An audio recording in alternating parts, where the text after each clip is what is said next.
All right, Prabhu, I think we're live. Can you, let's Okay, see. so do I just share that link or how does it work with the live thing? Okay, let me copy the link. 1 second. I sent it to you on Messenger. Okay. Sadhu Sangha. Okay, I sent you the YouTube link where people can see what's going on. Okay, yeah, here we go. All right, That's so okay. anyone who's watching this on Facebook or on Zoom, On YouTube. on YouTube, they can join us live by sending us a message on Zoom or on Facebook. You can make a comment and then we'll get you in the Zoom discussions here. So go ahead, Prabhu. You had a question or you Okay. want to share something? Yes. Okay. Namo Vishnupadaya Krishna Prasthaya Bhutale Srimati Bhaktivedanta Swami Niti Namine. Namaste Saraswati Devi Gauravani Pacharine Nivishesha Sunyavari Pashachya Desatarine. Jai Shri Krishna Chaitanya Prabhu Nityananda Shri Advaita Gadadhar Shivasari Gaur Bhaktivinoda. Hare Krishna Krishna Hare Krishna. Krishna Hare Hare. Hare Rama Rama Rama Hare Hare. All Jai. glories to Srila Prabhupada. Jai. All glory to the Prabhupada. Okay, so today we're going to be continuing the discussion about Bhagavad Gita as it is. Let me take this background off here. I don't think it's gonna. Okay, so today we're going to be continuing discussions of Srila Prabhupada's original Bhagavad Gita as it is, chapter 13, text number 8 to 12.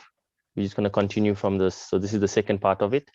But before we get to that, Yes, before we get to that, yes. before we get to the nectar, so yeah, I have a question. So basically what's happening now in the world is that, you know, a lot of devotees, a lot of people basically in general are dying, are leaving their bodies because of COVID, this pandemic, apparently. So yeah, so I saw a post on like well, social media is just going crazy now with like devotees leaving their bodies, and a lot of them are saying that this is a pure devotee.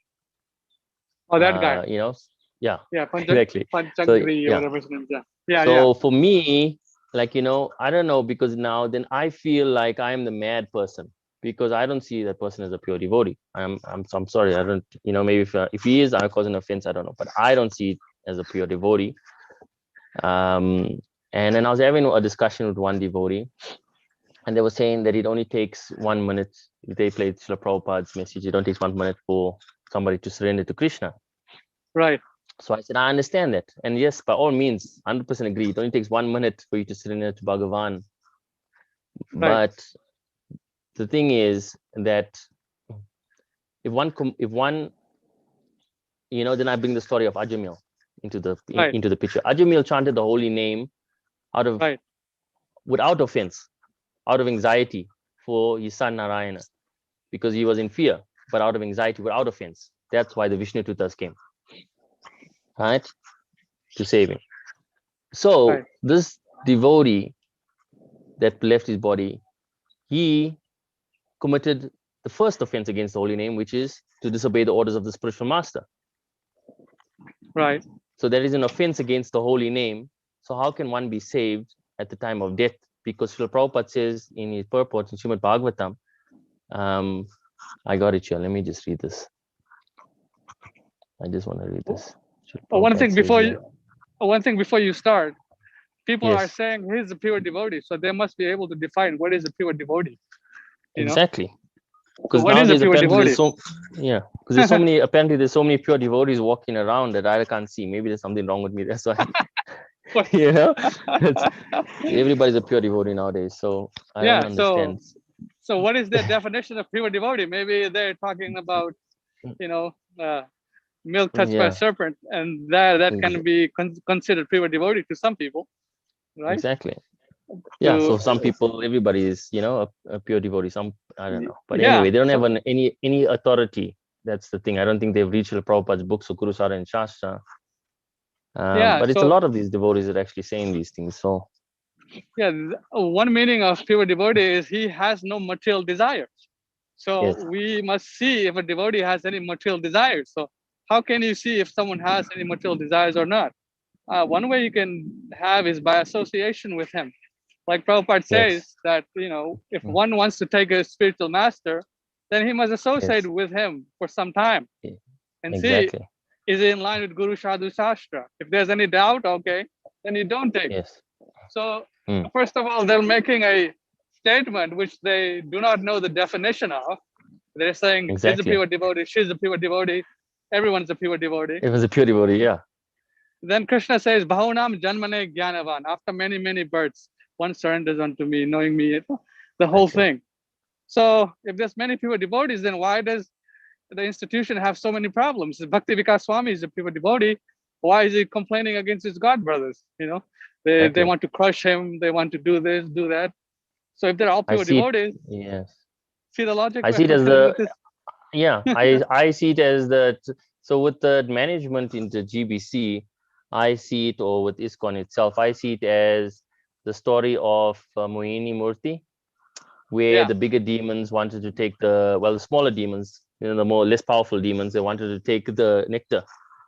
right. First, they were fighting with the bigger demons. Why are you taking the nectar? Why can't we have it? And then there are many of the weaker demons, and Yeah, there's only a few. So like the 11, how they were the yes, strongest basically.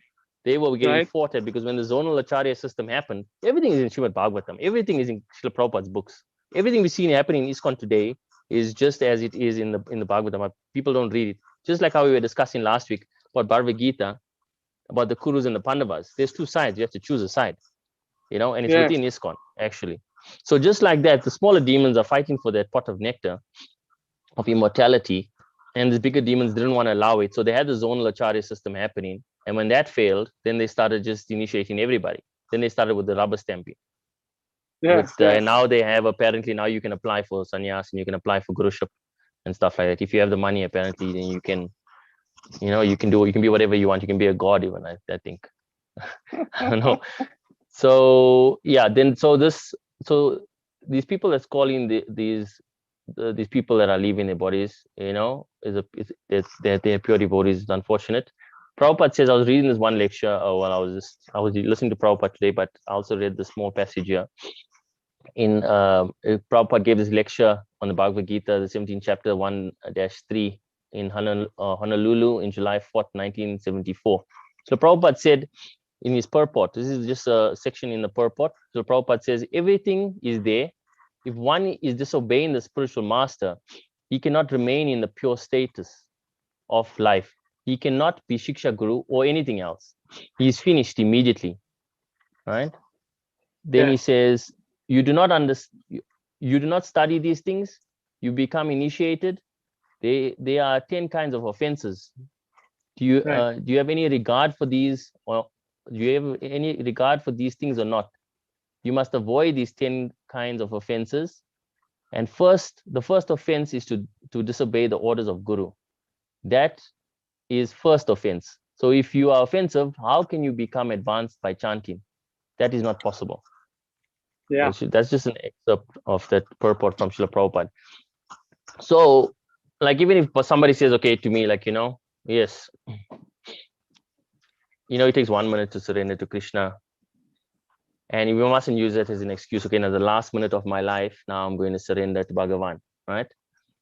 And your whole life you've been offensive in your actual chanting because you've yeah, disobeyed the order of the spiritual master. What is the disobey of the order of the spiritual master? It means that you are sitting. I understand maybe Prabhu was a pujari apparently, or people do a lot of seva in the actual right, temples. right. But for one to sit there and not stand up for what is right is an offense. Like how we read last week in the Bhagavad Gita in the 13th chapter, text 8 to Violence, 12. We yes, were reading yeah, non-violence, yes, and to not yeah, speak up is an act of violence. So if they're right. sitting there and just keeping quiet like a kept dog, because that's what Srimad Bhagavatam says, in Mahabharata as well, it says there that Yudhishthir, that the blind king again, Dhriyasta, Dhritarashtra, yes, yeah, he's the blind king. So now, after the Kurus, after the Pandavas defeated the Kurus, Dhriyasta went back to stay with the Pandavas, and it is described there that he was like a kept dog, and you just see approach Yeah. him and says, you know better than a kept dog because you stay and you're eating the food and somewhere and you live in. So then he actually he walked north with his wife and then he left his body, whatever happened to him. Yeah. But that's what he's Yeah. like, a kept dog. So there's a lot of them Right. like that In ISKCON. in Yeah. ISKCON. Yeah. And I feel sorry for some. There are some very senior sannyasis. I respect a lot of them. I mean, I go to Vrindavan, I respect a lot of them. But my respect is only to a certain point because they do not stand up what is right, because they are attached to the material body of how they're going to be served or how are they going to maintain this body. So for me, sannyas doesn't mean that you have to worry about your maintenance of your body. If you're going to go to that level of sannyas, you should have no care in the world. Right.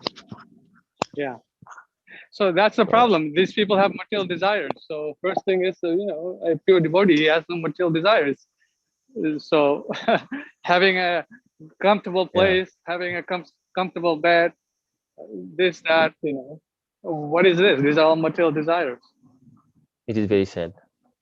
And then it's saying in the Chaitanya Charitamrita, if you have most material desires and you chant Hare Krishna, you're going to cultivate all these material desires and you're going to get more and more, then you get carried away. So if some people think that by having lots of money, big temples, lots of following, that's pure devotional, then they're wrong. You have lots of money, lots of following. Yes. Yeah, this is not the age for the temples. Prabhupada built the temples. The people or the devotees or the disciples, everybody now, they don't understand why Prabhupada built the temples. He built the temples so people can come and hear about Krishna consciousness so they can go out and preach. Not to sit in the temples and eat and sleep and mate and whatever else they do in the temples nowadays and defend. Because that's what they basically do. They use the temples. And Srila Bhaktisiddhanta Saraswati Thakur said to Srila Prabhupada, which he recited, he says that his Guru Maharaj says that he wants to sell the marble temples, sell the marble from the temple, so he can print the books, because the people are fighting, the disciples are fighting, or whoever's fighting for the rooms. So Srila Prabhupada says that. He said that this is what Srila Bhaktisiddhanta Saraswati Thakur said. And this is no different from today, what's happening in the movement. So obviously, it doesn't help complaining about it. It's just, for us, we have to understand and hope this helps somebody to understand what it was actually happening within the movement and save one soul at least. Prabhupada wanted at least one person become a pure devotee, or, that was his mission. Actually, one person just become a devotee. It's so difficult just to maintain a devotee standard. Right. But like now, what to speak of a pure devotee who's a Uttama Adhikari. So Prabhupada, Prabhupada is an example of Uttama Adhikari. If somebody is just like Prabhupada in every aspect, then they are pure devotee. If they're one drop or one speck not like Prabhupada, then they're not pure. It's simple as that. Yeah. I mean, there's nobody that I've seen, I've studied and I've looked at people's character and I've observed them. Yeah. Obviously, we don't judge. We give people the benefit of the doubt. The person says, the Guru, okay, fine, we give you the benefit of the doubt. We observe you for some time. We study you and we hear what you have to say. If it's according to Guru Sadhana and Shastra, then fine. Prabhupada is a pure devotee. He came to teach us something that nobody knew.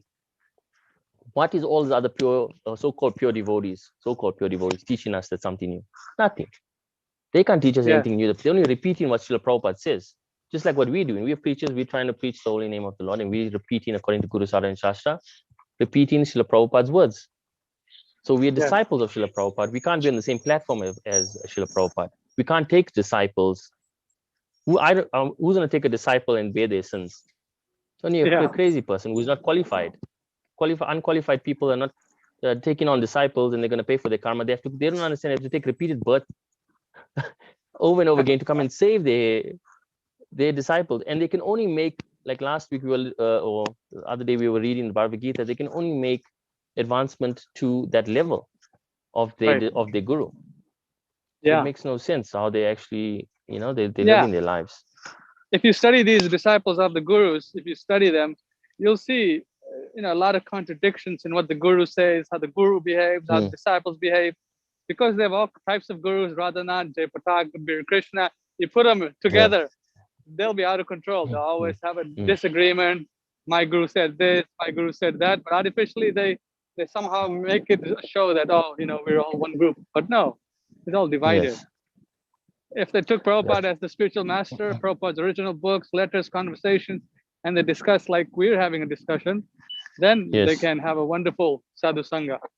Yes, that's That's the most important thing. So yeah, obviously there is problems in the movement, and a lot of people said that to me. I'll say a few. A lot of people said to me, "Why are you concerned?" And as I said last week, it's because obviously it's Srila Prabhupada's movement. It's not. It's Srila Prabhupada ISKCON. So Yes. when it's your inheritance, because I'm a child of Srila Prabhupada. I became from Srila Prabhupada. Whatever I am today is because of Srila Prabhupada's mercy. My in Yeah. only the good things like the preaching and the Harinams and stuff like that. All the bad things is still my fault and my own flaws that I have to work on. But the fact that Srila Prabhupada gave us all of this, and for devotees to blindly just not look in the direction that Srila Prabhupada is the only Guru Acharya for ISKCON, and they're getting bewildered by every guru that comes in, that gets rubber stamped, and then they fall down, and then they get another guru. Like Bhakti Vikas Swami, he preaches against, because he says things straight. So I listened to a few of his lectures and I heard some of his stuff. He speaks straight, but when he does that, then he gets emails, he gets letters, he gets reprimanded from the GBC. Yeah. So obviously people can't take it. So nobody can handle it anymore. It's coming to a point now where they have to speak up.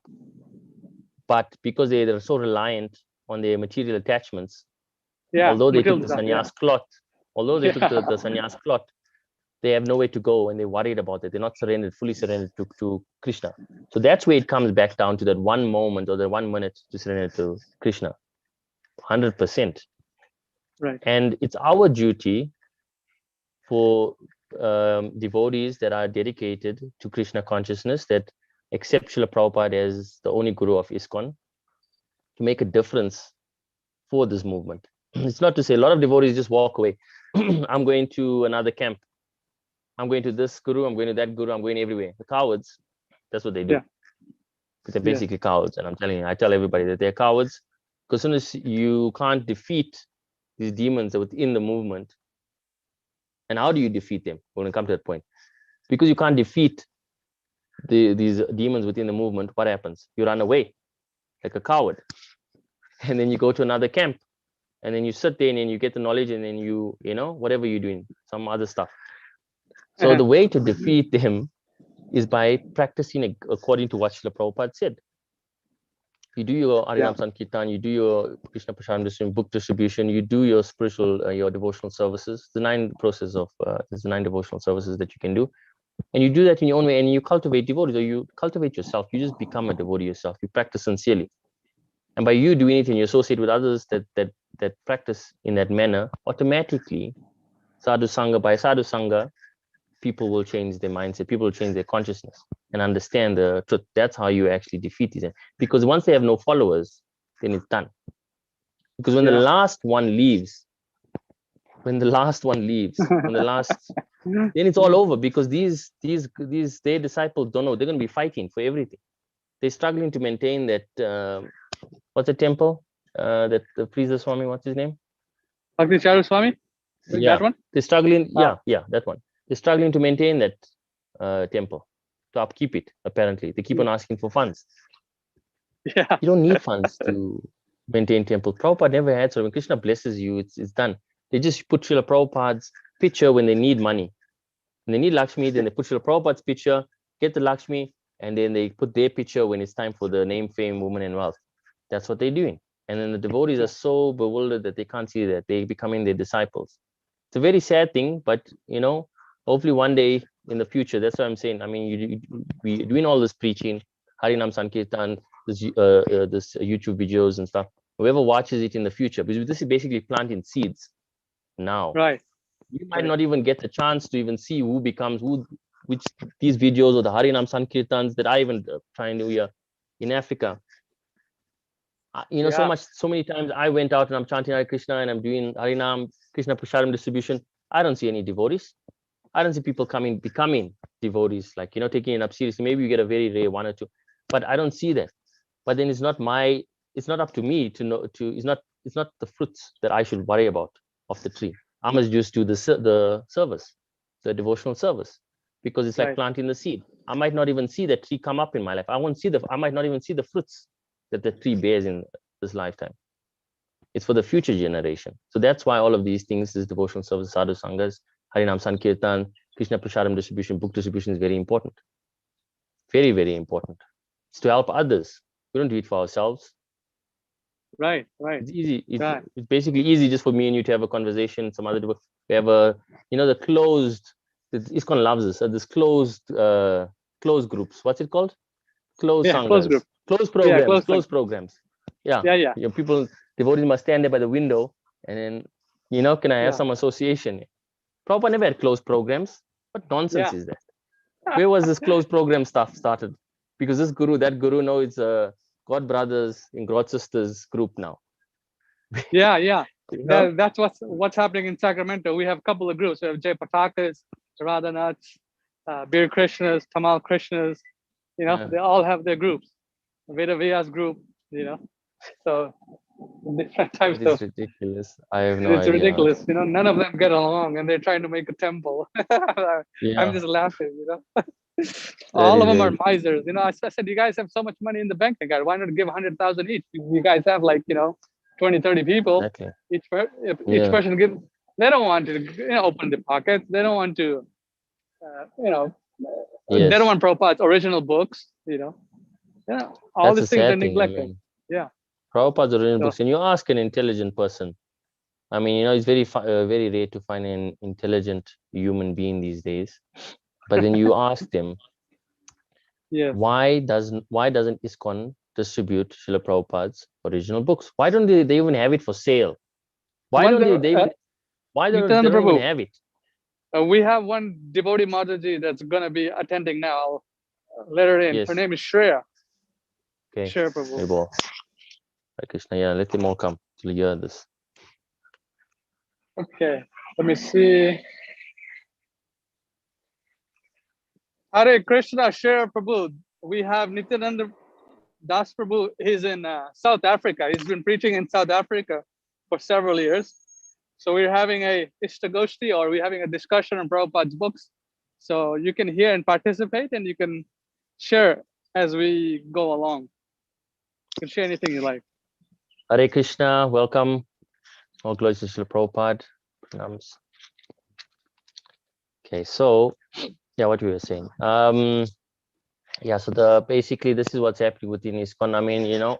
It's easy just to leave ISKCON. The easiest thing to do is just to be a coward and walk off the battlefield and not stand up for Srila Prabhupada. But that, as we read last week or the other day, it was it's an act of violence. So maybe we should start reading, Prabhu? Or yes, let's do that. Let's read. So we continue. Okay, so we're gonna continue. Sorry, Prabhu. Yes. Can continue. Yeah, let me load up the screen first. Prabhupadbooks.com, and then we're gonna go to Bhagavad Gita chapter 13, verse 12 to what is 12 to 15? 8 to 12. Oh, 8 to 12. Okay, let me load it up on Zoom so people can follow along. Share. So this is the second part. Okay, share. Chapter 3, verse 12. Okay.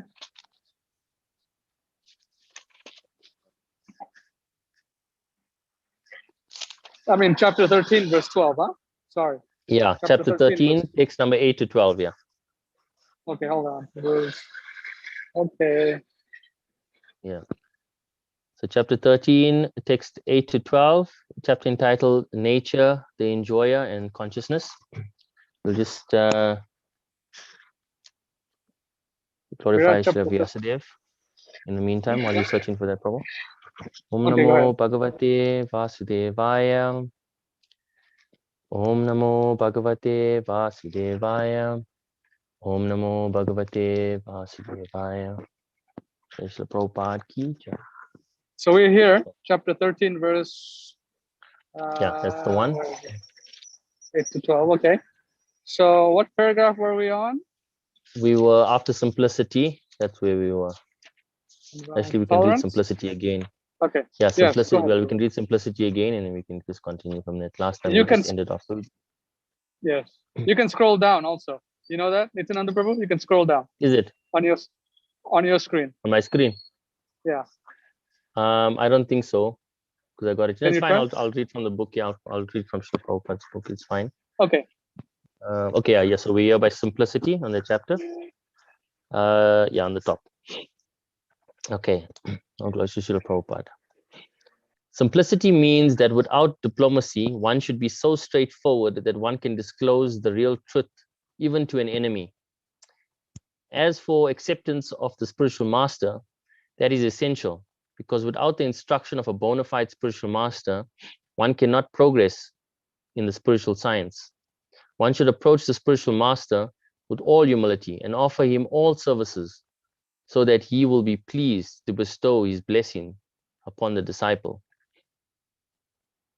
Because a bona fide spiritual master is a representative of Krishna, if he bestows any blessings upon his disciple, that will make the disciple immediately advanced without the disciples following the regulative principles.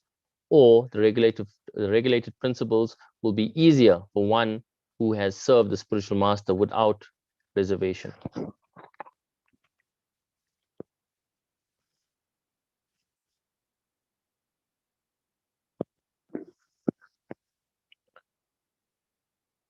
Wow, that's pretty nice. Yes. One should approach the spiritual master with all humility and offer him all services, so that he will be pleased to bestow his blessings upon him. Yeah, so that's how it used to, that's the proper way of supposed to be done. One should study the spiritual master. It's not like just one, basically it's like a relationship, you know. Yeah. They don't know how to they don't know how to actually, they don't teach this because they don't want them to know. They just want to bewilder people. That's why they're coming up with the stupid disciples courses and all this nonsense. Now you have to have these courses and get this certificates. I went for the course. I went for one of the courses to see what it was about. That time when I was still allowed to go to ISKCON, I went for this course. I passed it. I had to tell them what they wanted to hear. Because when I asked the Riddhik thing, then they didn't want to talk about it. Yeah. That was a long time ago. It was a couple of years ago. When they first started, I think the first year when they started, 3 or 4 years ago. Then after that, yeah, I was banned from this country. Anyway. It's good you got banned. Yeah, it's a qualification. It's a blessing, actually, a blessing in disguise. I was sad when it actually first happened, you know. I had some services there. I should register Prabhupada for like 6 years. So Prabhupada gave me his personal association. I was so grateful for that. I did some seva to the deities and stuff. But anyway, I realized, you know, sad in the beginning, but it's a blessing in disguise because I did so much of preaching afterwards, things that I wouldn't have done if I was still there. And then I realized that it was like a graduation, because Srila Prabhupada literally said, listen, you're done in the university of knowledge. You need to go out and practice what you've learned. You can't sit in the school forever, you know? Right. And, you know, you can't change it. Basically, that's what I felt like it was. And Prabhupada gave me that type of realization. So it was a blessing, actually.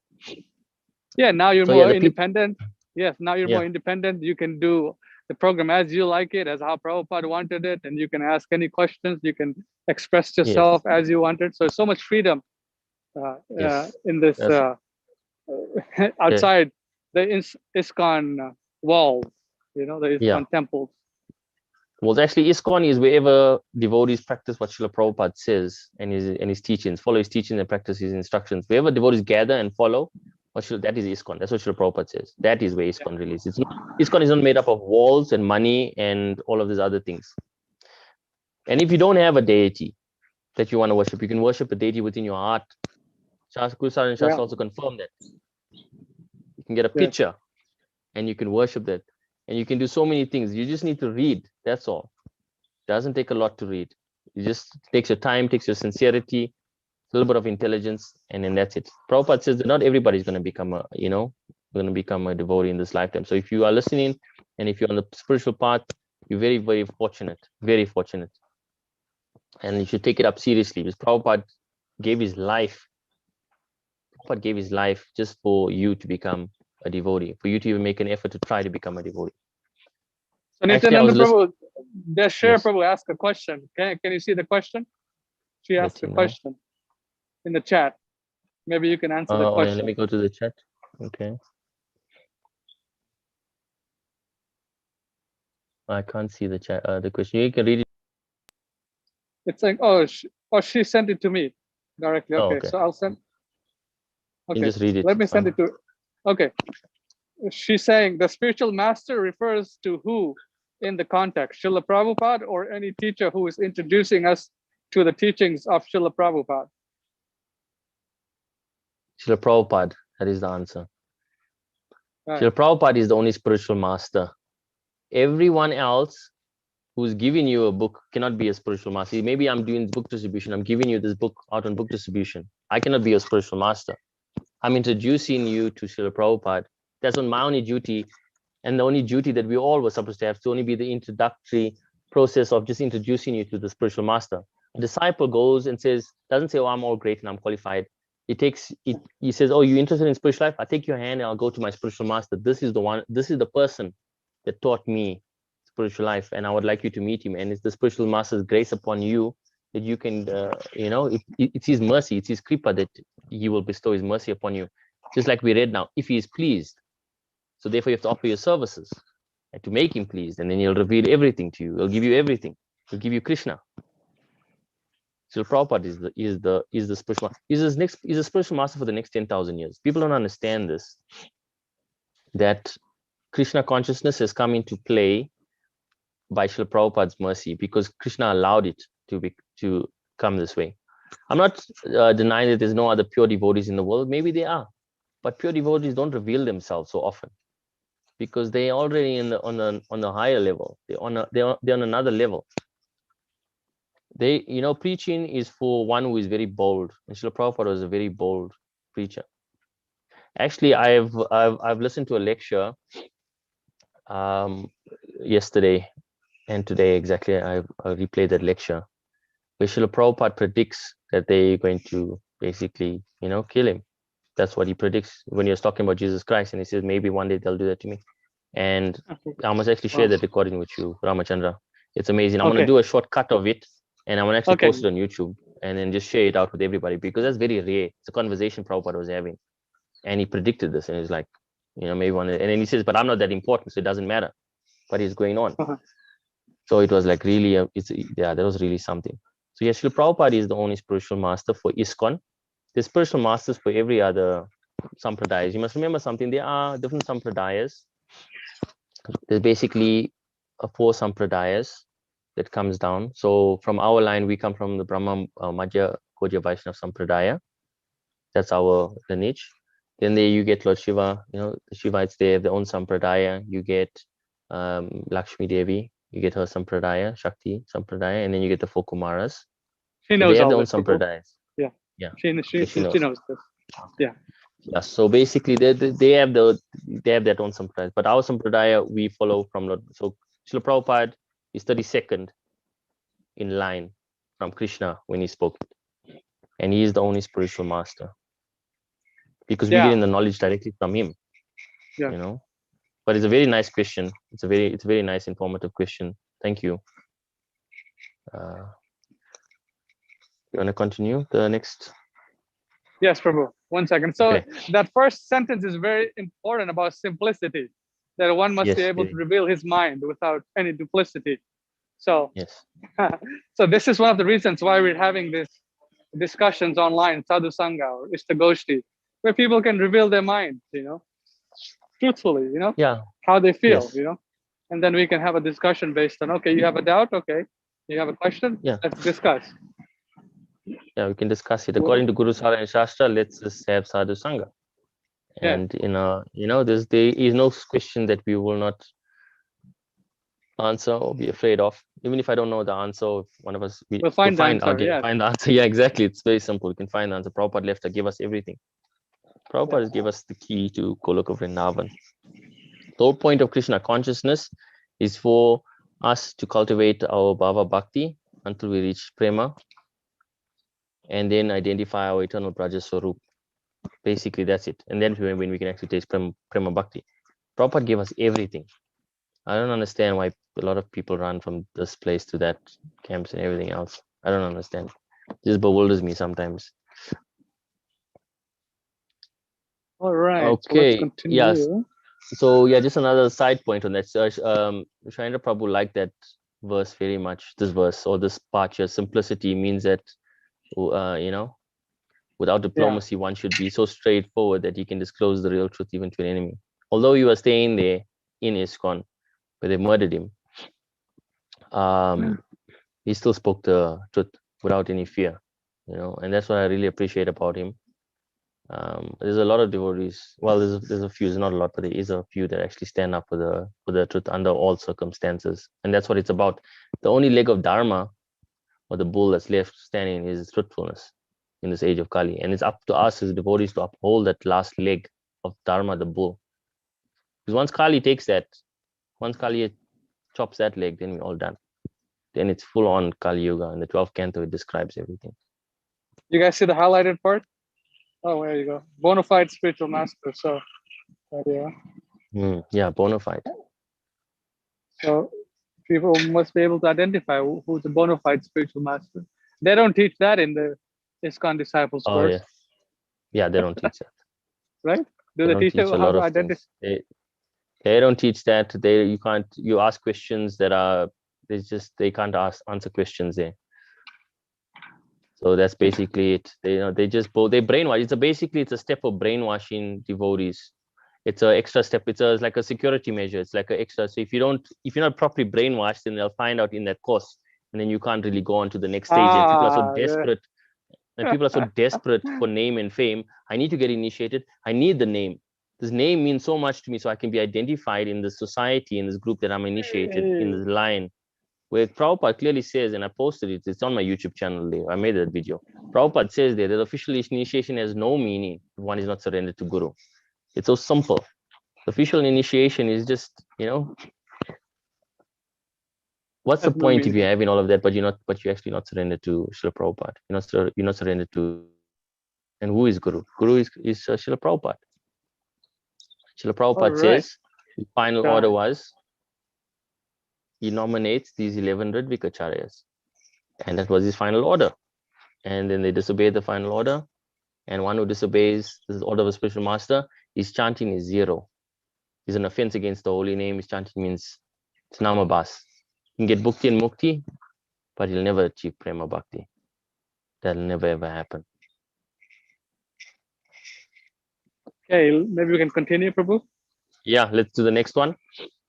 Okay, so here we go. Cleanliness is essential for making advancement in spiritual life. There are 2 kinds of cleanliness, external and internal. External cleanliness means taking a bath. But for internal cleanliness, one has to think of Krishna always and chant Hare Krishna, Krishna Krishna, Hare Hare, Hare Rama, Rama Rama, Hare Hare.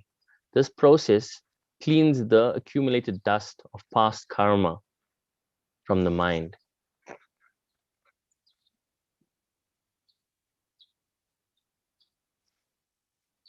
Right. So yeah, Jai Srila Prabhupada. This Srila Prabhupada stressed on the chanting of the holy name. Like here where I preach in Africa, a lot of people, I even told them, I said, even if you don't know what it means, and if you chant this mantra, if you chant this, it'll help you. But if you want to know what it means, then I go on and I explain to them exactly what it means, if they're interested. Right. But generally, it's such an easy process that anybody can take to it. This chanting of the holy name.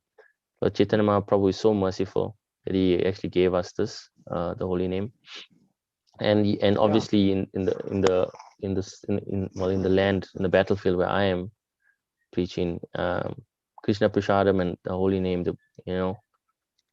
that's my salvation that I have for myself, and obviously for everyone else that I come into contact with. Because it's such an easy process that even like Vishnu Janaswami even said that even a child can partake in this process. Lord Chaitanya made, Lord Chaitanya Mahaprabhu made this so easy for everyone. It's so unbelievable.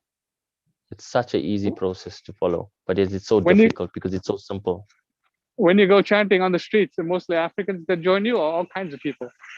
Or yeah, mostly Africans, but yeah, everybody, wherever. Like it depends. I mean, I try and go to as many areas as possible.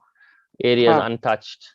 ISKCON also has Harinam Sankirtan, but they mostly go to because here in South Africa, it's very dangerous. So dangerous? I think it's the 3rd or 4th dangerous country in the world or something like that. Apparently, you must read up. So yeah, so they normally go out to, like say, so I try and go to every place as possible, to as many places as possible, like the downtrodden areas as well, where people won't even have a chance to hear the holy name, like villages and wherever cities and wherever I can. Obviously rely on the strength of Srila Prabhupada and Lord Chaitanya Mahaprabhu and Panchatattva. That's why I take them with me. But yeah, that's it. It's you just have to have complete faith, and then yeah.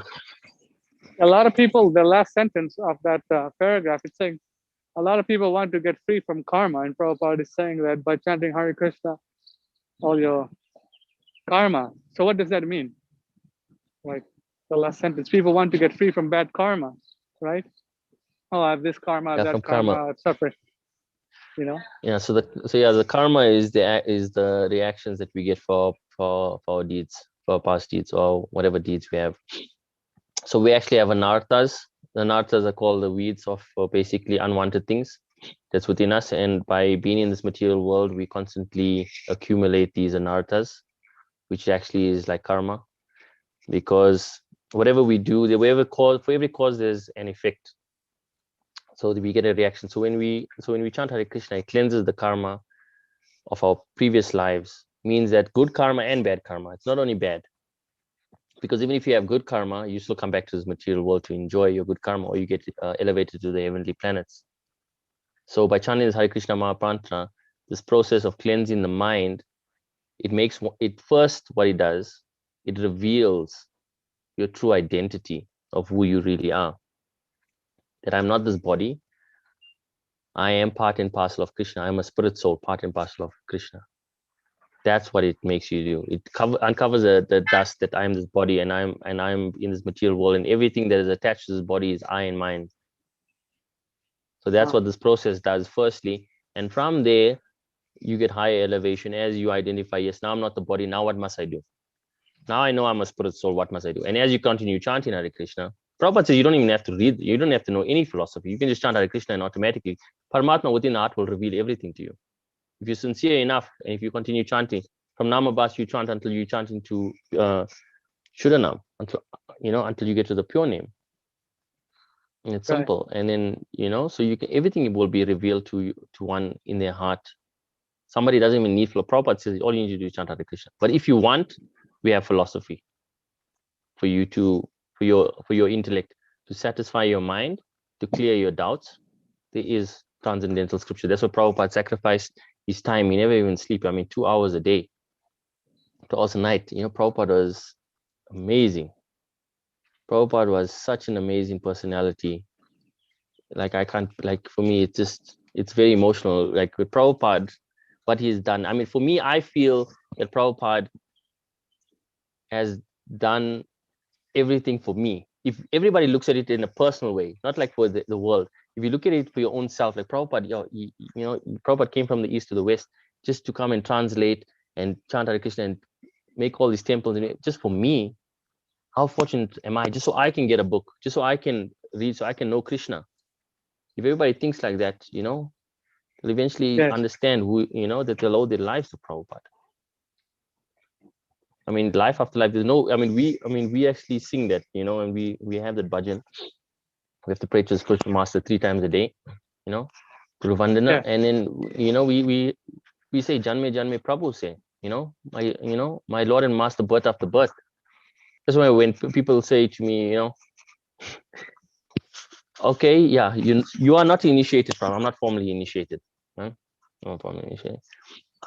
And so they say, oh yeah, but you must take initiation and stuff. I said, but why must I go down that road? Look at what's happening to you people.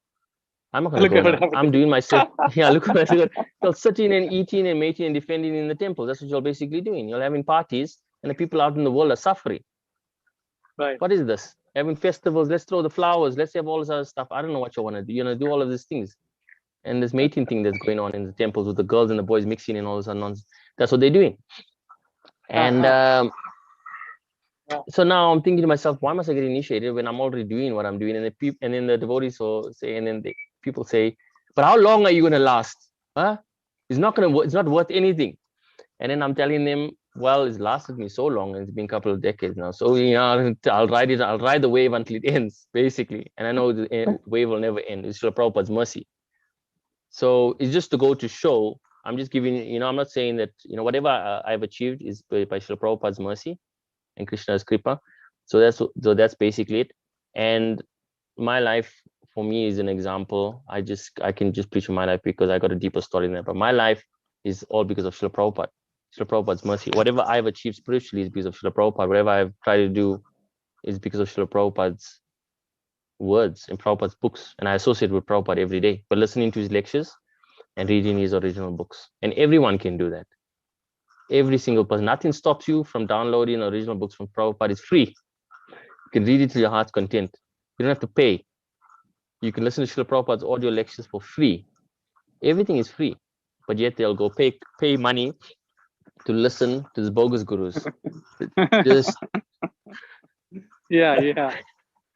I don't know what they do with the money. Like I don't know. And then it's not even what Prabhupada says, So it's like I saw this post today where that other Prabhu was some other guy. I posted that. He's charging $12 for 3 days or whatever. And then I'm thinking to myself, and these disciples, and like, come on. Prabhupada never ever did that. Prabhupada says, you come here, sit, chant Hare Krishna, and yes, prasadam. Just come. You don't have to do anything. Prabhupada did everything. And it's up till today, it's still now. Everything. If one surrenders to Krishna, Krishna will maintain you. You have that faith, Krishna will maintain you. If you surrender to Bhagavan, if you surrender to Krishna, according to how Srila Prabhupada says you should surrender. That's it. Krishna will actually take care of you. There's no doubt about that. Yeah, ISKCON has become a business. They don't want to give any shelter to anyone. The grihasthas are just totally miser. Yeah. They don't want to serve other people. So I've noticed that. It's sad now. I've noticed that in Narayan Maharaj's camp as well, they're starting to do that. I have some friends there in that camp, but they're also starting to charge for program. I don't know. They're starting to charge for programs and starting to charge for, and they're making their books and stuff like that. I don't know. I'm telling you, everybody's going down the same road. It's business as usual. Yeah, business as usual. Be opened. I'll be back in 10 minutes. Type of thing. I'm gonna make some more. Okay, but anyway, let's continue with this. So that's what's cleanliness. Cleanliness by chanting Hare Krishna Maha Mantra. It can actually cleanse one internally. Okay, next one is steadiness. We there? Okay, here we go. Steadiness means that one should be very determined to make progress in spiritual life. Determined. Pretty good. Without such determination, one cannot make tangible progress. And self-control means that one should not accept anything which is detrimental to the path of spiritual progress. One should become accustomed to this and reject anything which is against the path of spiritual progress. This is real renunciation. The senses are so strong that they are always anxious to have sense gratification. One should not cater to these demands, which are not necessary. The senses should only be gratified to keep the body fit, so that one can discharge his duty in advancing in spiritual life. The most important and uncontrollable sense is the tongue. If one can control the tongue, then there is every possibility of controlling the other senses. The function of the tongue is to taste and to vibrate. Therefore, by systematic regulation, the tongue should always be engaged in tasting the remnants of foodstuff offered to Krishna and chanting Hare Krishna. As far as the eyes are concerned, they should not be allowed to see anything but the beautiful form of Krishna. That will control the eyes. Similarly, the ears should be engaged in hearing about Krishna, and the nose in smelling the flowers offered to Krishna. This is the process of devotional service. And it is understood here that Bhagavad Gita is simply expounding the science of devotional service. Devotional service is the main and sole objective. Unintelligent commentators on the Gita try to divert the mind of the reader to other subjects, but there is no other subject in Bhagavad Gita but devotional service. Jai Srila Prabhupada. That's nice.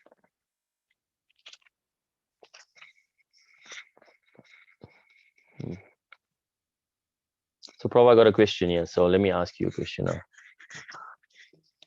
Oh, Mataji, whoever can answer. Okay, I see Prabhu is busy. Okay, let me just speak about this then. Steadiness means that one should be very determined to make progress in spiritual life. Oh, yes, Prabhu. I was listening to you. There was some Okay. noise here. No problem. So share No Prabhu. problem. Share Prabhu. Okay, Posted a so message. So maybe you can read that. Did you send it to do you you want, too? yeah, well, yeah, message? you can read it aloud. You can read it out. It's fine. It's Okay. better if you read it. It's saying my spiritual master. Okay.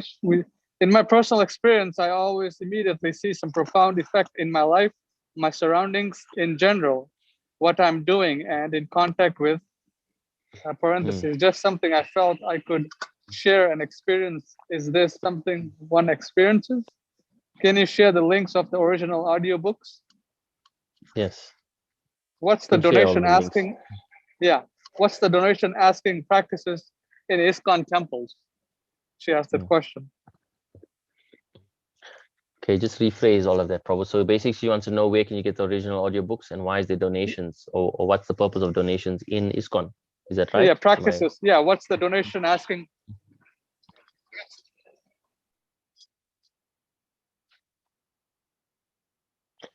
First part in this regards to chanting Hare Krishna Maha Mantra. Let's see. If you can just rephrase that, sorry. Okay, so she's saying, in my personal experience, I always immediately see some profound effect in my life, my surrounding, and in general, what I'm doing and in contact with. It's just something I felt I should share with you. Is this something one experiences? Yes, that is one something. So that's called realization. Basically, realization comes from within. It comes from within you. So when you see everything as profound, as everything is Krishna's will, then you know you're making self-realization. That's basically, it's intuitive. You're becoming in tune with your inner self, because the Paramatma is sitting within your heart. So Krishna is there and we are also there. So the Jiva, the Atma, and the Paramatma. Once you understand that everything, all my whole situation is because of Krishna's arrangement and Krishna's mercy, then you are getting in tune with your real self. And by meeting devotees, having sadhu sangha like this year, it's the Paramatma within your heart that guided you here to have association with us right now. You could have been doing anything else with your time, but you chose to spend your time listening to about Krishna or listening to Srila Prabhupada's words from Bhagavad Gita as it is. So it's like that when you have these, it's like epiphanies, but it's self-realization. Basically, you're on the path of self-realization when all of this actually happens to you. It's not it happens. I don't say it happens to everybody, but it happens to most, because if you practice sincerely and if you are sincere within your heart, then Krishna gives all facility to achieve him. And Krishna knows best on the path of how to make a devotee progress. Sometimes Krishna gives everything. Sometimes Krishna takes away everything. It just depends on the situation, time, place, and circumstance. But yeah, it's a very nice question. I think there's a second part to it, Prabhu, or a third part.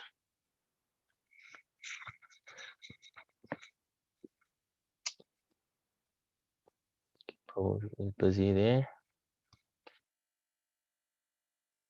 Okay, so since he's busy, or there's noise in the background, I'll just read this. I'll just share my realization now on this verse that from Srila Prabhupada about steadiness. So steadiness means that one should be very determined to make progress in spiritual life. So in spiritual life, Srila Prabhupada says that it's like a razor's edge. Spiritual life is like a razor's edge. At any time you can get cut. So you have to be very careful when you're walking on this path, because one mistake can hurt. Basically, you learn from your mistakes. But for like a neophyte devotee coming into Krishna consciousness,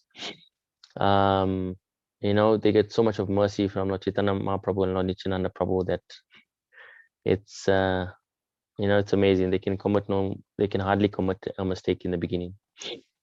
But yeah, one should be steady, because as time goes by and as one makes progress in spiritual life, one will realize that it's not so easy. It gets a little bit more difficult, and that's something that they don't really teach you. They don't really discuss with you. In the beginning of spiritual life, you may think that you know everything.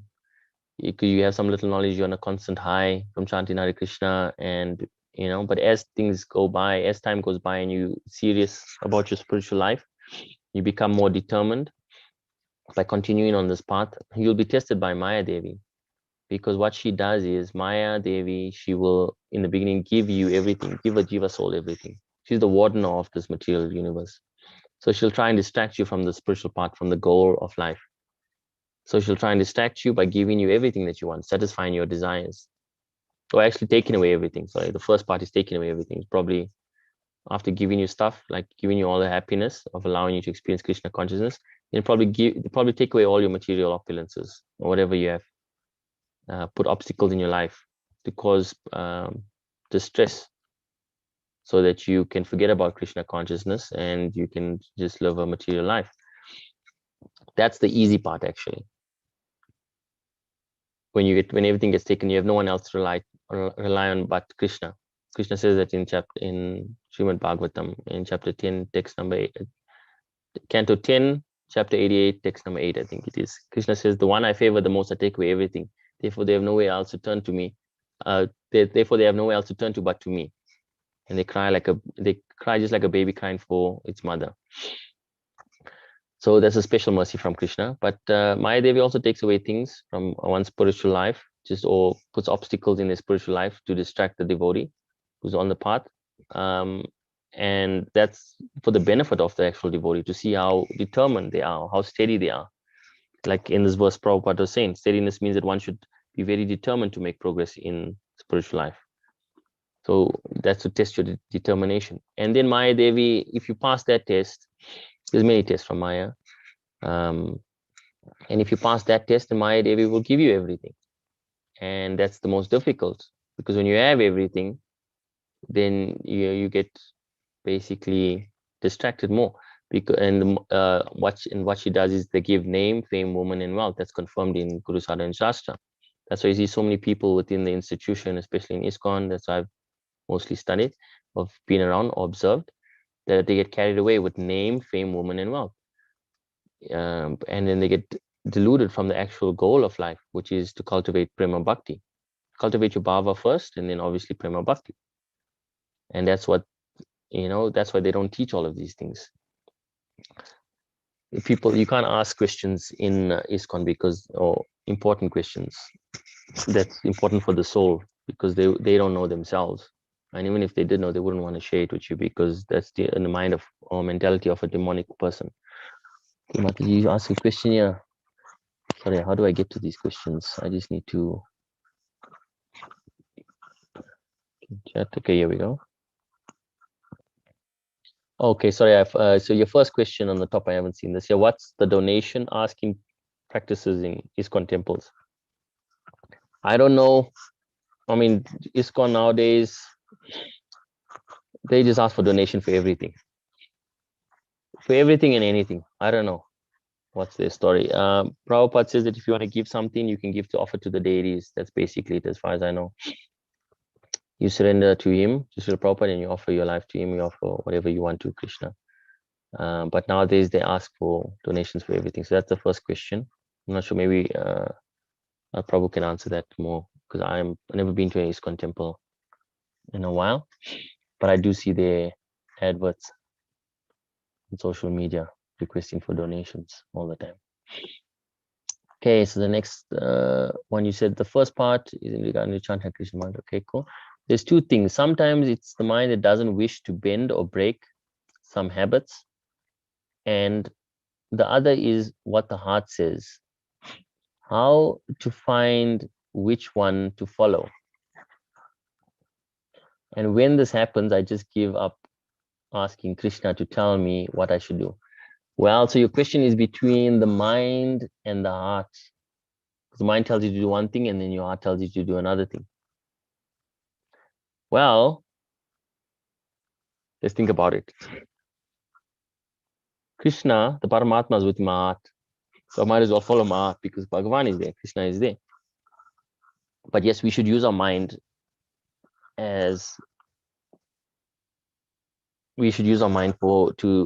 intelligence. So the only way to get your mind, basically you have to train your mind. And that's why chanting Hare Krishna Maha Mantra is very important. It's to bring your mind back all the time, because whenever you want to sit and meditate, whenever you want to be silent, your mind is always thinking. It's like a monkey, it's jumping up and down. So to constantly bring it back to Krishna, we have to continuously chant this Hare Krishna Maha Mantra and be audible. Prabhupada says that in that one interview. We chant this Hare Krishna Maha Mantra to be audibly, so that we can bring the mind back. And how we do that, because when we're chanting Hare Krishna, the tongue is vibrating, making a sound, and the ears are concentrating. Our eyes are looking at the form of Krishna, like what was said in this verse. How to be steady. One's eyes should always be focused. And basically to control the senses. So there's a picture in Bhagavad Gita. There should be a picture, yeah. Well, there is a picture, or there is let me find it if I can see a picture and I can show you. There's a picture in Bhagavad Gita of the one with the horses and the chariot. Maybe Prabhu can find it, but he's busy. Okay, so there is a picture that Prabhupada had about, because now this chapter is about steadiness. Maybe you can show the picture on the. Yeah, I'm gonna see if I can find it. I can find it in the book. Yeah, that's what I'm saying. Maybe you can just see it if you can download it, or you just. Oh, here's the chat. I found it. Your lucky day, Mataji Haribo. Here we go. Let's see if you can see that. Can you see that? Prabhupada authorized. Srila Prabhupada authorized this picture. Yes. It's authorized. So there's 5 horses here. So it's this chapter that we read now, steadiness. Where am I? Yeah. So this chapter that we read now, steadiness. Let's go back to that chapter. Now, steadiness means that one should be determined to make progress in spiritual life. Without such determination, one cannot make tangible progress and self-control. And self-control means that one should not accept anything which is detrimental to the path of spiritual progress. So the picture of this horses and the chariot. So Prabhupada gives an explanation like this. I'm not sure if you know about it, but I'll just give a quick explanation. The horses are regarded as your senses. The 5 wild horses. Now, I know your question was, should I follow my mind or my heart? But I'm going to get to that, right? So these 5 wild horses are your senses: sight, touch, taste, smell, hearing, right? So you got these 5 senses. And these are the wild horses. They're wild. Your eyes want to see everything. Your tongue wants to taste everything. Your ears want to hear everything. Their own missions. It's all going wild. Now, the chariot, which the horses are pulling, that's regarded as your body. So you got your chariot, which is your body, and you got your senses, which you got the horses, which are your senses. Then what is tied up to these horses? It's ropes, the reins. The reins are regarded as your mind. That's tying up all these horses together. And who's holding these reins? It's your intelligence. So there's a driver there that's holding these reins of these 5 wild horses, and that's your intelligence. And then the passenger in the back seat, in the back, is your soul. That's who you are, your spirit soul. So your passenger is telling your driver where to go, telling your intelligence where to go. But if your intelligence is not strong enough, so imagine 5 wild horses, or your senses, they're wild horses, and your mind is the ropes, and your intelligence is the driver that's actually. If your intelligence is not strong,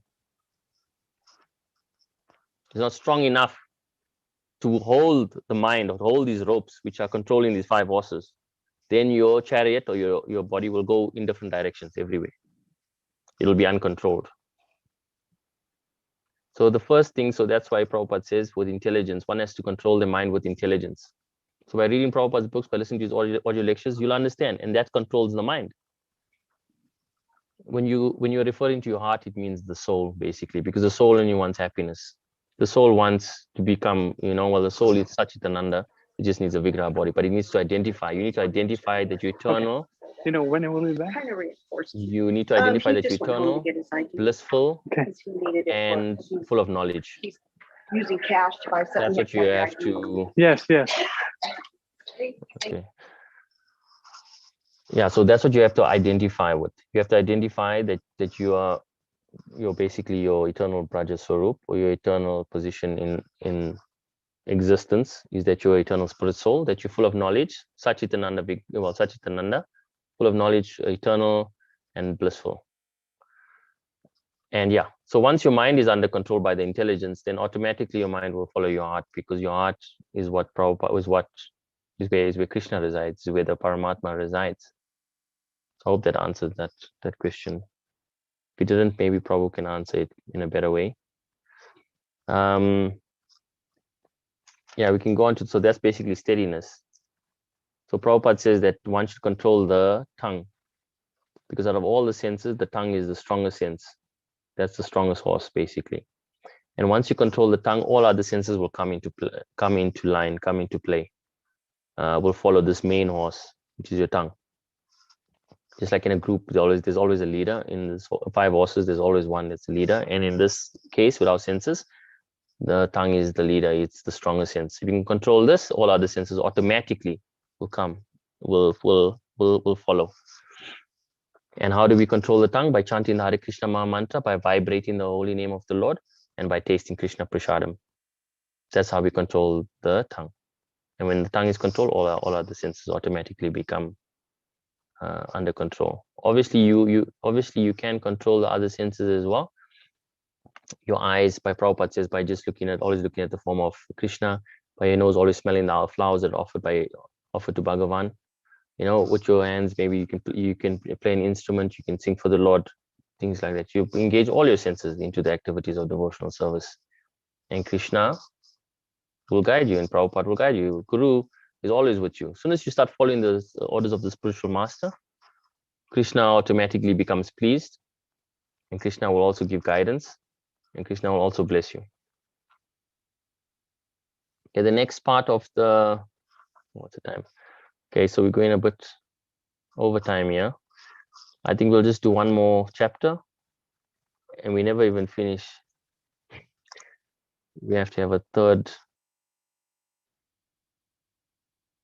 We have to have a third session, part 3. Hare Krishna, somebody joined.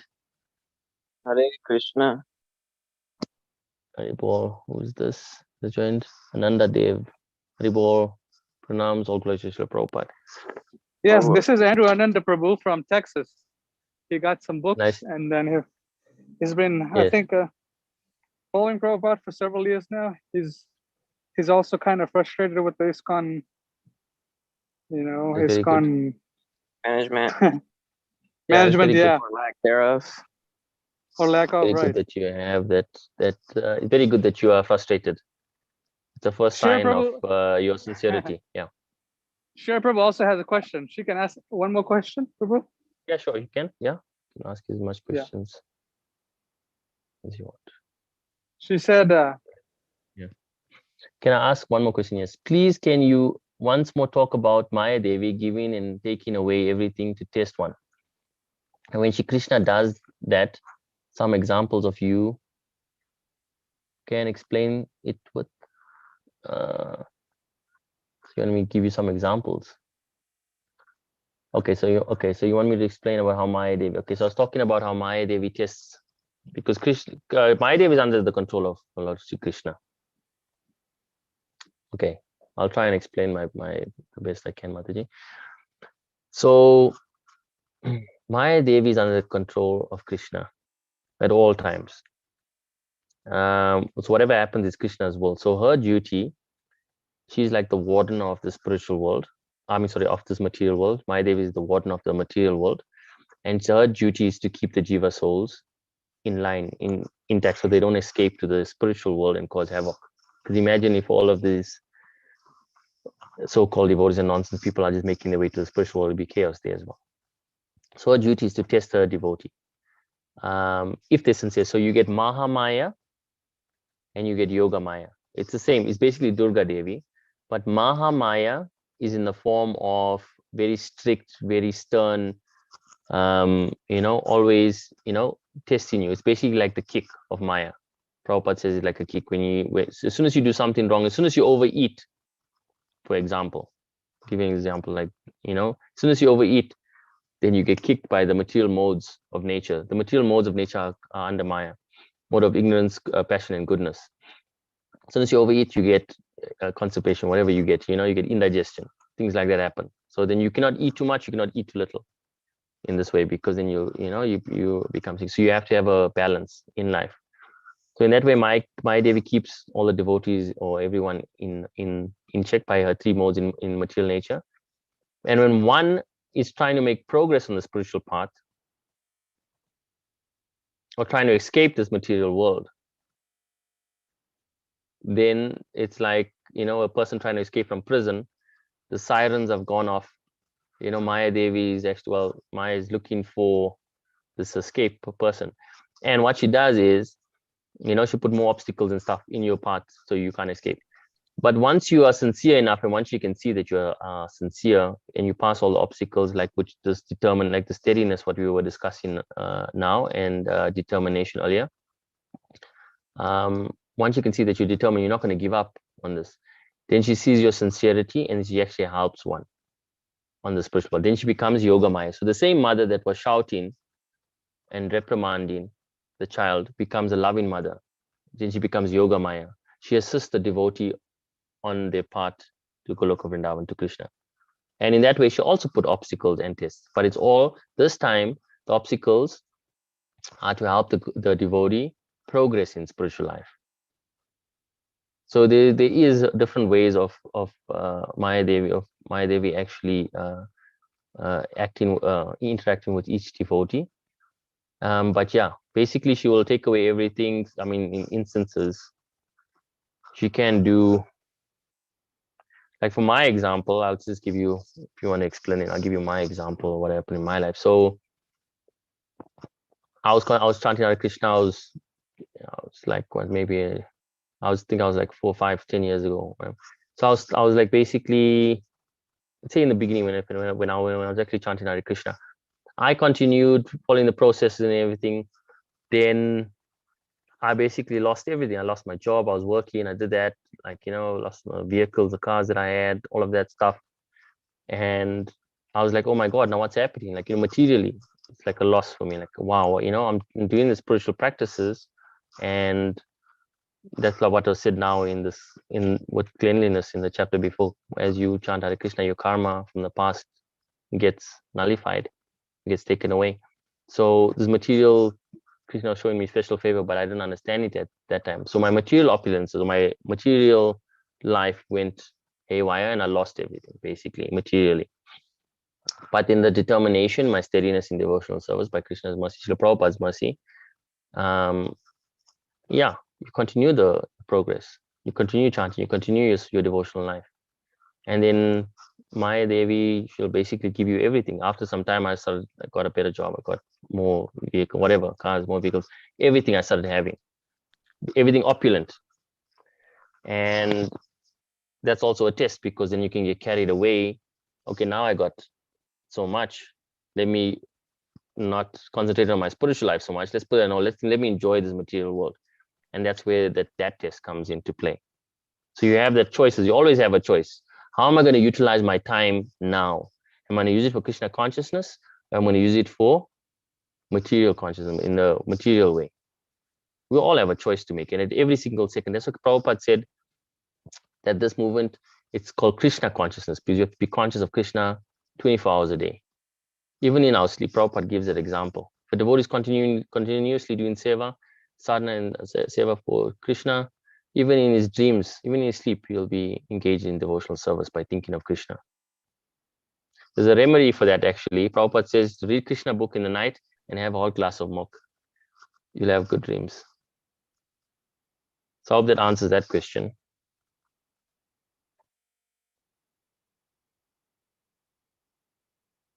Okay. Krishna, there's a thumbs up as well. Haribol Prabhu, so Ananda Dev, you from Texas? Yes, I grew up in Houston. All right. I know I think there's a TKG families are there, eh? Tamal Krishna spot there. Yeah, that's the Yeah, seems like it's the that's his. central around here. It's in Yeah, that's TKG his Central. zonal. Yeah, it's zonal. I think that time when they were doing the zonal acharya stuff, he had that. Yeah. How Yeah. did you come into Krishna conscious, Prabhu? Did you Um, started? Did you meet devotees or did you get Srila Prabhupada's books? Initially, I came into contact with the books. Very I good. had ordered, uh, like, it was 2000, about 5 years ago. I Yes. was basically I was incarcerated, and I had somebody, my brother, send me a copy of Bhagavad Gita. Yes. But I wasn't really familiar with the different copies and the translations, and so he sent me a copy that was translated from English. It was translated into English only, um, and I read it within a couple days, and it was Yes. quite interesting to me. But it was later on that year when I was outside and I went to this place called Rothko Chapel with my brother Yeah. and mom, and they have all types of religious books. It's kind of like a museum. They have these giant, like, dark blue paintings on the wall. There's religious books there and in the Yes. foyers, and so what caught my eye was the Bhagavad Gita, and so when I picked it up, I started going through it. I noticed that it had the original Sanskrit. It had also the translations and the synonyms and purport, and I noticed that it was a lot more comprehensive than the first one that I read. So it really caught my interest, and so I was sat there reading and meditating, and then later I saw it, like right after that I decided to order a copy, and that's how I uh like originally got introduced to Prabhupada and the movement. Jai Srila Prabhupada. That's a wonderful story, Prabhu. Nice. Always nice to hear devotees how they come into contact with Srila Prabhupada and Krishna. Yeah, You're very, very fortunate. You're very blessed. that seems like a very serendipitous event, because Yeah. like nobody told me to pick up that book. It was my intuition that told me, Yeah. my heart say, pick this book up and read it. Yeah. So the Paramatma within your heart, it guides the devotees. Mhm. So as I was saying Yeah. earlier, before you join the Paramatma within the heart, they guide it, Bhagavan guides the devotees. It all depends on the sincerity. Yeah. Like there's many devotees that are bewildered as well. It's still don't know about the original books of Srila Prabhupada, don't even accept it. So it's all about the Paramatma. The Paramatma will guide every jiva soul. Just depends on their sincerity. If a jiva soul, you must remember something. We are put in this material world to enjoy because of that's our desire. That was our desire, and it was by desire that we got here, and it's only by desire that we're going to get out of here. That's as simple as that. So that's why we take on new bodies after this birth. Whatever we desire in this life, if we never achieve it, Krishna is so merciful. Prabhupada says Krishna is so merciful, then he'll give you a body. If you like eating meat, he'll give you a body of a tiger. Then you don't have to, you can just pounce on that animal and eat it. Prabhupada gives that examples. So he gives you, so your next life you'll get a body that you desire. So if we desire to have a spiritual body, our eternal body, we will get that, but only if we desire it. And how to desire that is to chant Hare Krishna and to identify to cultivate Bhava Bhakti and to identify our eternal our eternal form through this process that Srila Prabhupada has given us. So this Vaidhi Bhakti process that Prabhupada has given us, from like Mangal Arati, waking up in the morning, doing this whole process and worshipping Krishna. That's the process that we should follow and perform devotional services. And by this way, Prabhupada says that he guarantees us at the end of this life, if you continue like this in this path, we will eventually go back home, back to Godhead. And there's nothing that's lost by performing devotional services. Prabhupada was asked this question as well by the disciple, by Tamal Krishna, I think. Prabhupada was asked, what happens if I don't finish in this lifetime. Prabhupada says there's nothing lost in spiritual life. It's an eternal bank account. Like when we die, our bank account goes to zero. We have to start in a new body. But our eternal bank account, if we left off at 80%, next life we just start at 81%. That's basically it until we reach back home, back to Godhead. The transcendental bank account, our Kripa Punya Punja, that will, if we continue just doing devotional service, we Like just continue adding. Bhakti is like roll over. Yeah, Um, like a jackpot rollover. Yeah, it goes until you over win it. from next life to the next, from one life to Yeah. the next. Okay, so we're just gonna read the last chapter here. Before this is part 2 of this one verse. Shreya so yeah, asked another question. Prabhu, Shreya Okay, asked another okay. question. Okay. Prabhu, you want to add anything? No, you've been quiet. Let's see. No, Oh, no, you. Okay. In which books of Srila Prabhupada will I be able to read about Maya Devi? Srimad Bhagavatam. It's got a lot of that, but also Bhagavad Gita as well. Bhagavad Gita as it is. We'll send you a link. I think it was add Mataji to the group. We can just send her the link of Prabhupada's original books. And but yeah, I'll send you that. Oh, please again tell me, for the benefit of a million others who may watch the session, and what should be the daily routine. Well, anybody who's serious in making spiritual progress should watch. It's open to everyone. Basically, we have nothing to hide. So anybody can watch these sessions. We're welcome to share with everybody. It's basically about speaking the truth. According to Guru Sadhana Shastra, according to the way Srila Prabhupada wanted it. So everything that we say or everything that I'm trying to say, there is a reference for it. I can give that. It is in Guru Sadhana Shastra. So there's many books that Srila Prabhupada has translated for us. It's so merciful. And it's up to us to obviously read the book. So the daily routine that I can suggest for everybody to do is to chant Hare Krishna, Maha Mantra as much as possible. Srila Prabhupada said minimum of 16 rounds on your Japamala beat. So start off by doing that. And then read Srila Prabhupada's original books at least 1 to 2 hours a day.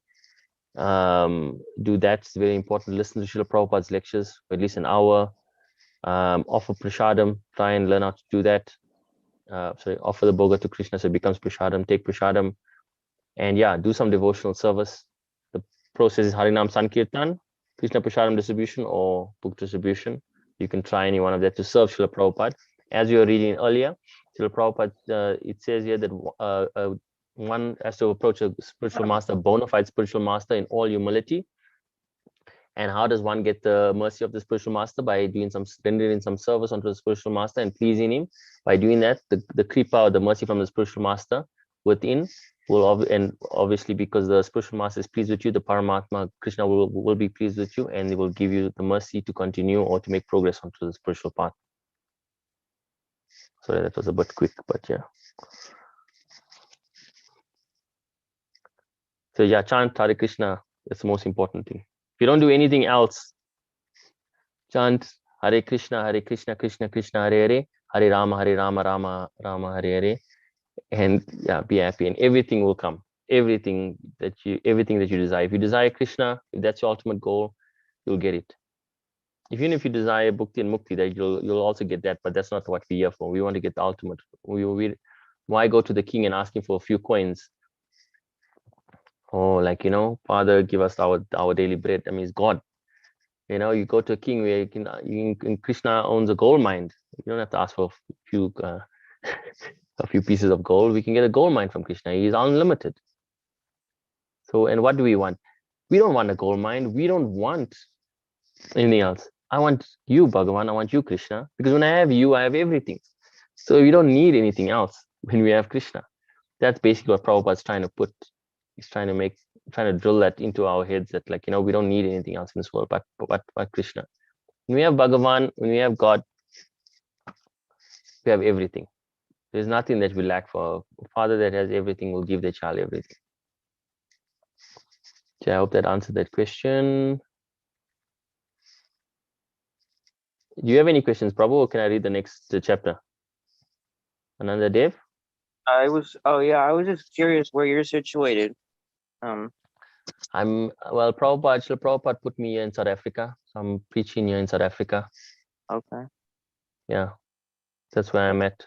Nice. And Isn't that sorry, used to be a zone for what's his name? Can't even remember his name. Giriraj You yes, was also. Giriraj. There's a lot of zones. Everybody comes here. This Africa, everybody likes the zone here. Apparently, they want it bewilder the devotees, take their money, and then so Yeah. what they do is they come here, they spend some time, they do some shows, you know, Yeah. they do their clown, their circus show, they get the money and Yeah. they leave. That's what basically they actually do. Yeah. They Yeah. basically look at this right now. I'll give you an example about these gurus, right? But all this bogus speak. So there's no such thing. The guru, a spiritual master, must tell the disciples what to do. But today's ISKCON or Guru's life, I'm going to say it as it is because it's how it is. Today, what they do is the disciples tell the guru, this is what you will do, because they're paying their gurus dakshina. You know, every month they're getting a salary, they're getting paid, whatever it is, through the ISKCON system. So they get paid this. So these people who are in control of these gurus, the gurus are not. Some of them are like just like trying to make a living.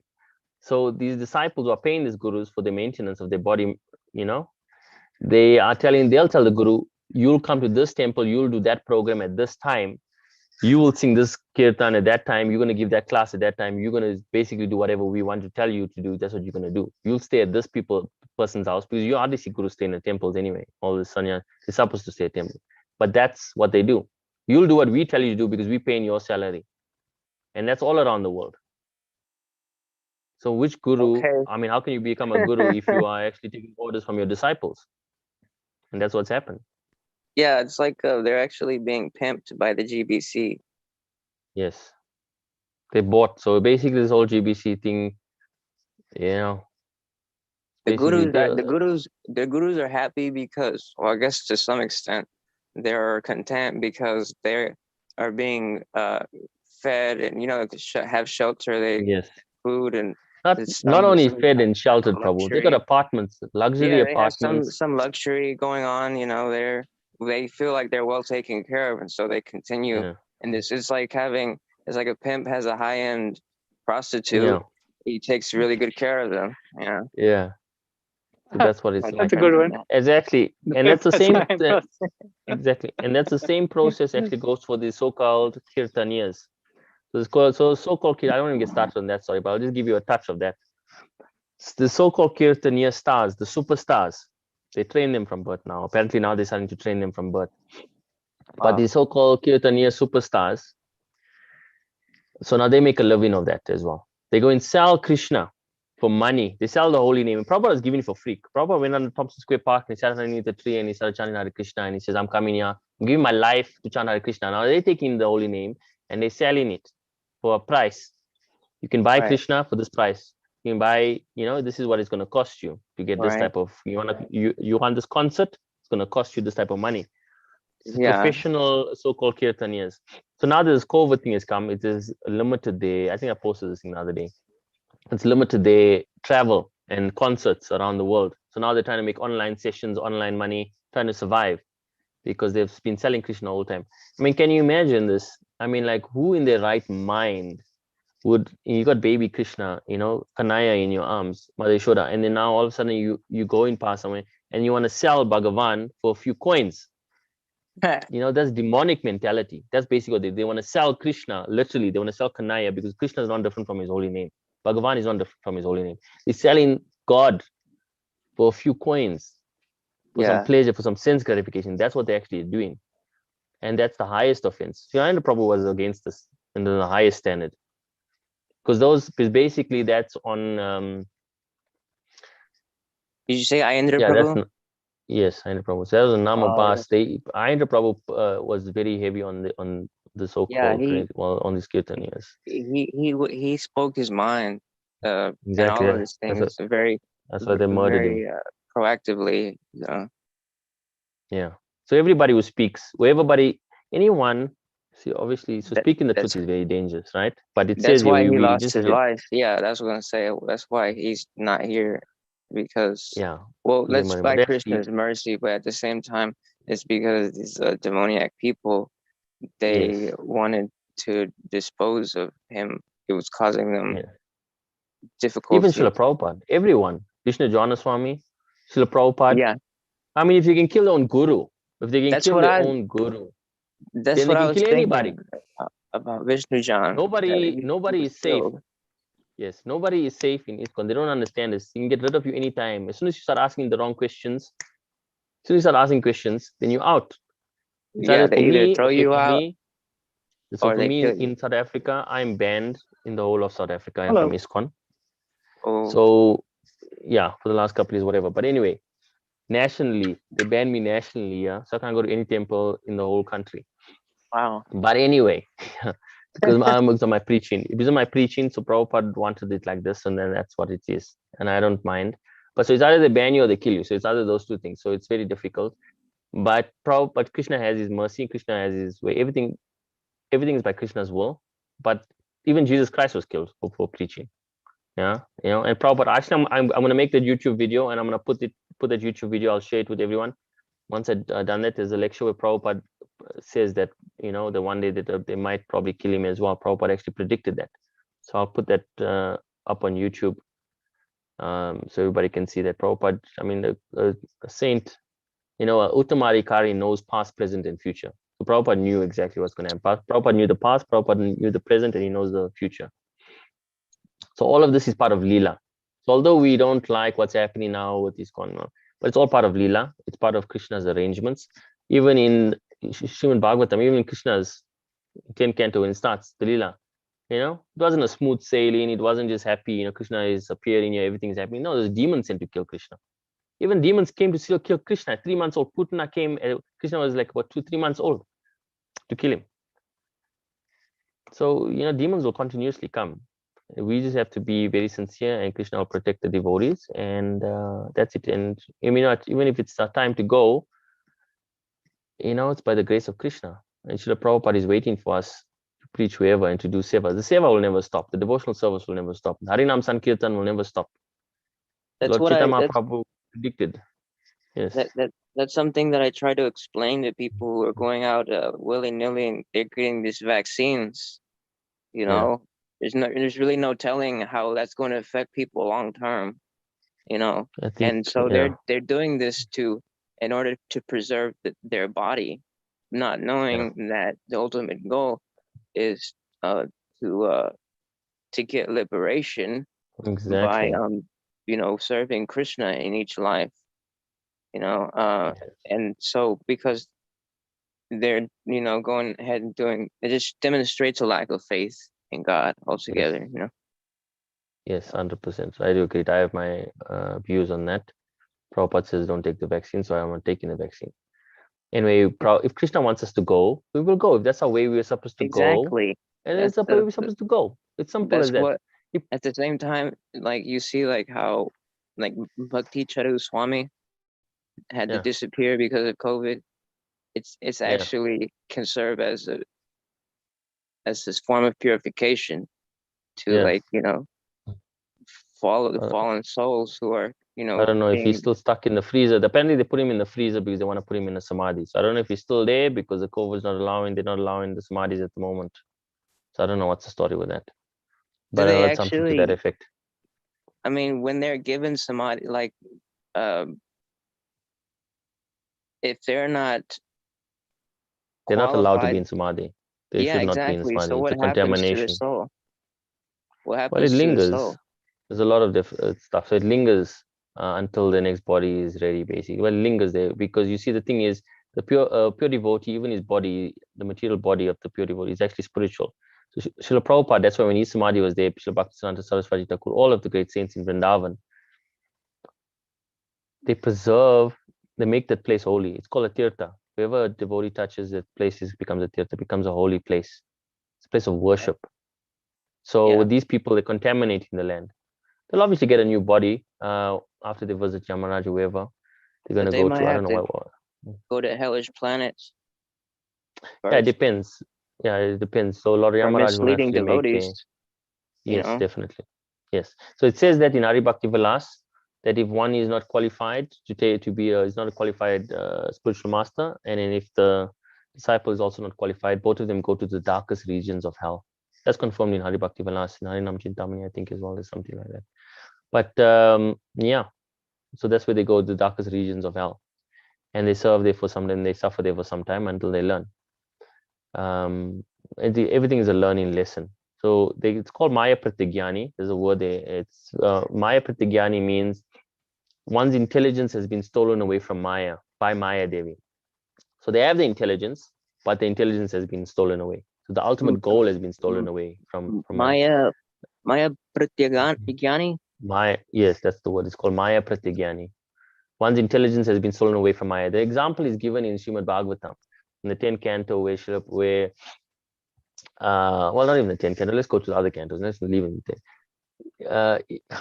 Even in the earlier cantos, it's given there that when Hiranyakashipu, when his brother Hiranyakasha was killed by Vrahadev, and then his family was all in tears and crying and very sad and in bewilderment, Hiranyakashipu started to preach. He started to preach that we are not this body. There's no need for lamentation, so on and so forth.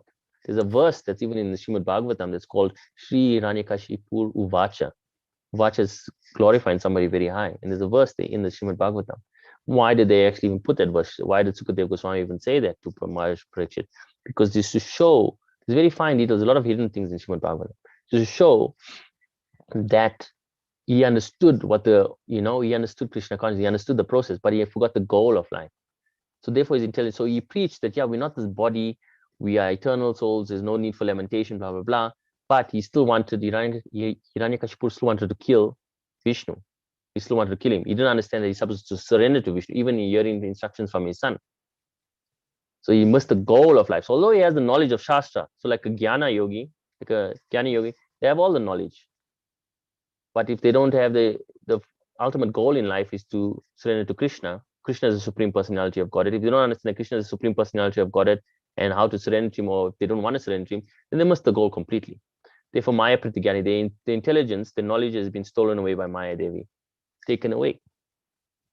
So you can have all of this. That's why most of these, unfortunately, these devotees and stuff, they'll know Shastra, they can quote Bhagavad Gita, they can quote everything, Srimad Bhagavatam, they can quote verses. Very knowledgeable. They got the knowledge, but the goal and the essence is lost, because then they go and get a bogus spiritual master. They go and they get caught up in name, fame, woman, and wealth, which is the traps of Maya Devi. Those are the traps. As one progresses in the spiritual path, name, fame, woman, and wealth are the traps that will take them one by one. Depends on how strong and how sincere one is that can overcome these. And that will never end until one, even at old age. Prabhupada used to give that example many times in his lectures, in his audios, that even when he went to France, he saw an 8-year-old man going into a brothel, and still paying $50 or whatever. Although he doesn't even have a body to enjoy, but he still wants to enjoy. So those desires will still be there with one throughout their life. Right. So one has to always be prepared, and that's why chanting of the Hare Krishna Maha Mantra, that's the rope, that's the salvation. You hold on to the holy name, there's nothing that can take you away. There's nothing that you'll have obstacles, but you just have to hold on to the holy name for your dear life. It's like you're drowning in this ocean, and this boat is there with ropes all out. That's your lifeline. Jump on. Yeah, that's your lifeline. You hold on to this rope. Some of the waves are turbulent, but Prabhupada is going, you're all going back to Godhead, and they'll pull you up. They're busy pulling you up onto this boat, but you just need to also do your part and hold on. Hold on to the holy name. Okay, can we finish the last chapter here? And then, because it's like already 2 hours, I think this is gone past. Okay, let's do the last one. Okay, let me share the screen. 1 second. Yeah. Okay, share screen. Oh, where were we on? Simplicity, we covered. Now, we finished steadiness. So this is part 2. Basically, we have to do a part 3, Prabhu, to finish this some other time. Okay. It's a very good verse. There's a lot of verse. Every verse is important. False ego? Are we at false ego? Or yeah, false ego. That's where we are. Yeah, we're at the false ego. Okay, I'll put it on the screen. Okay. Yeah, there we go. Thank you. False ego means accepting this body as oneself. When one understands that he is not this body and is spirit soul, that is real ego. Ego is there. false ego is condemned, but not real ego. In the Vedic literature, it is said, Aham Brahmasmi, I am Brahman, I am spirit. This I am, the sense of self, also exists in the liberated stage of self-realization. The sense of I am is ego, but when the sense of I am is applied to the false body, it is false ego. When the sense of self is applied to reality, that is real ego. There are some philosophers who say we should give up our ego, but we cannot give up our ego because ego means identity. We ought, of course, to give up the false identification with this body.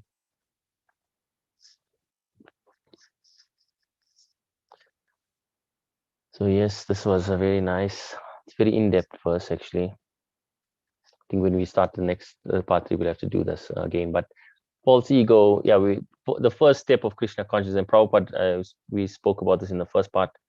Every lecture Prabhupada ever gave, he always spoke about that we are not this body. He drilled it in, it's like a sergeant, it's like a lieutenant, like a general drilling it into the soldiers, that we are not this body, and that we are spirit soul. Because that's the first identification. Once we come to that platform, that's the only time we can start making realization. We have to first become human. A human understands that you're not, who am I? He asks himself these 3 questions. Who am I? Who is the divine energy? Who is Krishna? And what is my relationship with Krishna? Those are so one is to come to that platform. And when the first step is obviously not identifying with this body, because then one is in real ego. When I understand that, okay, I'm not this body, I'm spirit, soul, and part and parcel of Krishna, then I'm in the real ego. Then I can say I am Krishna's. I am part and parcel of Krishna. Everything that I have, everything that is mine, that I think that belongs to me, everything that's connected to this body is Krishna's. And I should utilize it for the service of Krishna. It's a service to Krishna. Or utilize it as a service to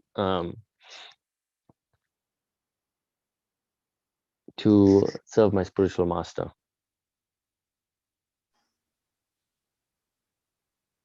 All right. Wow, we went 1 hour and 42 minutes, huh? Yeah, let's wrap it up. I was only going to be an hour, but you should keep it a little bit less, probably. You should not try and do an hour. Anyways. But sorry that I went on a bit.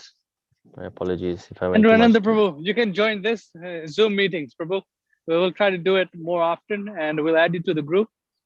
And then Yes. it's more early for you, right, Andrew Ananda Prabhu? Yeah.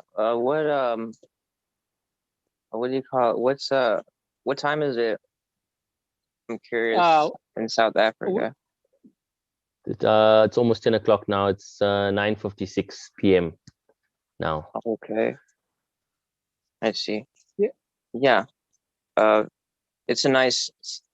Seems like it's a nice series that's, being.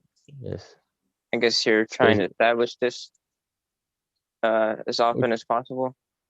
Yeah, we can so try. we'll try and yes. we'll try and keep it fixed for like at least once a week, so that our goal is trying to keep it fixed at least once a week. But then we can have random ones whenever anyone's available. You can have random sessions, but we'll have one fixed one. I'll try and join that one as much as possible.